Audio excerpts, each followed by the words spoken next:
नमस्कार दोस्तों, आप सभी का एक बार पुनः हमारे YouTube चैनल पर स्वागत है। हम पढ़ रहे थे एनिमल हस्बेंड्री, पशुपालन। पशुपालन से संबंधित हम प्रमुख शब्दावलियों को पढ़ रहे थे। कल हमने पढ़ी थी पशुपालन से संबंधित शब्दावलियाँ, जिसमें हमने पढ़ी थी चैन, कलिंग इत्यादि पढ़ी थी। अब पढ़ते हैं नेक्स्ट हमारी शब्दावली, जिसमें आती है 1 नंबर पर डाउन कवर। डाउन कवर का क्या अर्थ होता है? डाउन कवर का अर्थ होता है पशु के ब्याने से पूर्व दिनों का अनुमानित समय। पूर्व दिनों का अनुमानित समय यानी कि पशु ब्याने के जो 15 दिन पूर्व का अनुमानित समय होता है, उसे हम डाउन कवर कहते हैं। नेक्स्ट आती है कास्टिंग। नेक्स्ट शब्दावली आती है हमारी कास्टिंग। कास्टिंग्स क्या है? इसमें पशुओं को हम जमीन पर लेटाते हैं। किस लिए लेटाते हैं पशुओं को जमीन पर? पशुओं को सिंगरोधन के लिए, पशुओं को इंजेक्शन देने के लिए, पशुओं के खुरों को काटने के लिए हम पशु को जमीन पर लेटाते हैं। और पशु को किस दिशा में जमीन पर लेटाया जाता है, इस बात का मुख्य ध्यान रखा जाता है।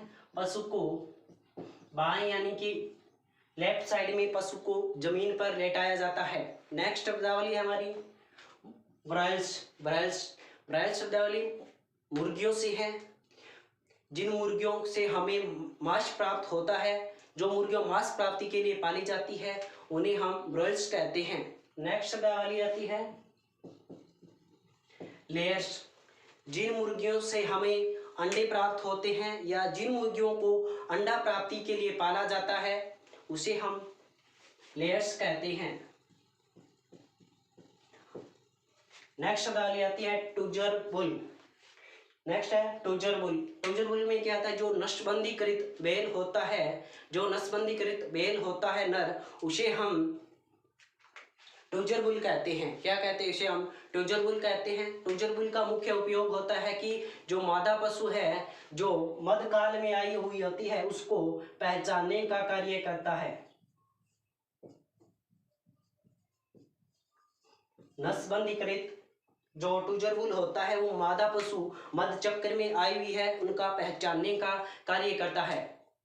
नेक्स्ट है बुल्लक। बंधियाकृत नर पशु को बुल्लक कहते हैं। बुल्लक का क्या उपयोग होता है? बुल्लक से हमें बोझा ढोने के लिए काम में लिया जाता है। इसे हम कहते हैं बुल्लक यानी कि बंधियाकृत नर। नेक्स्ट शब्दावली हमारी डम्मल।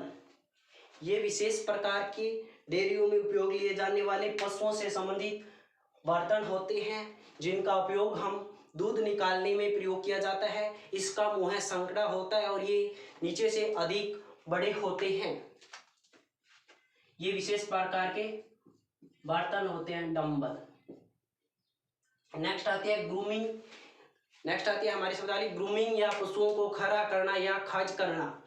इसमें क्या होता है? पशुओं को हम रबड़ के बुर्श से खाज करते हैं, जिससे क्या होता है? पशु के शरीर से धूल मिट्टी के कण हट जाते हैं और पशु के अंदर रक्त संचार की क्रियाएं बढ़ती है। इसे कहते हैं हम ग्रूमिंग।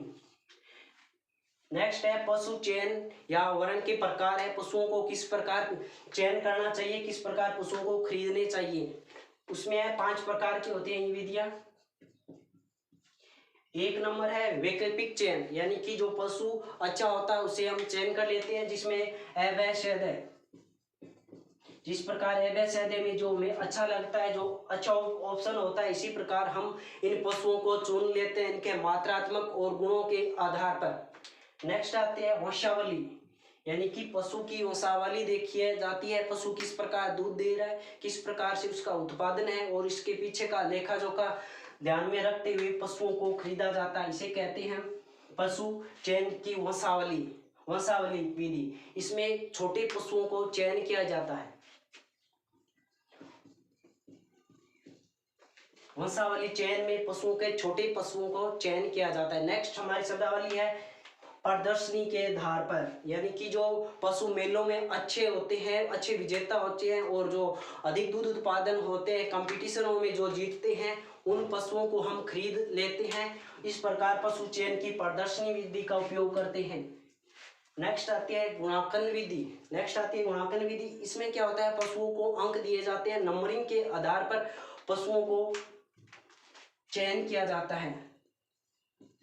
पशु चयन के 0 से 50 नंबर दिए जाते हैं, वो अच्छा होता है। 50 से 75 अंक जिस पशु को मिलते हैं वो उत्तम होता है। 75 से 100 अंक मिलते हैं वो सर्वोत्तम पशु माना जाता है। नेक्स्ट शब्दावली हमारी संतति परीक्षण। संतति परीक्षण में नर पशु को चयन किया जाता है।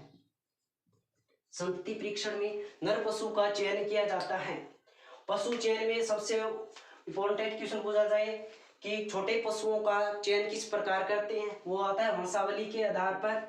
और सबसे उपयुक्त विधि कौन सी है पशु चयन की, वो है गुणात्मक विधि। और नर पशु यानी कि जो बड़े पशु होते हैं उन्हें खरीदने की सबसे उपयुक्त विधि है वो है हमारी संतति परीक्षण। Thank you for watching. तो आप सभी को हमारे दोनों वीडियो में पशुपालन से संबंधित जो शब्दावली अच्छी लगी तो हमारे यूट्यूब चैनल को सब्सक्राइब करें एंड लाइक करें। Thank you.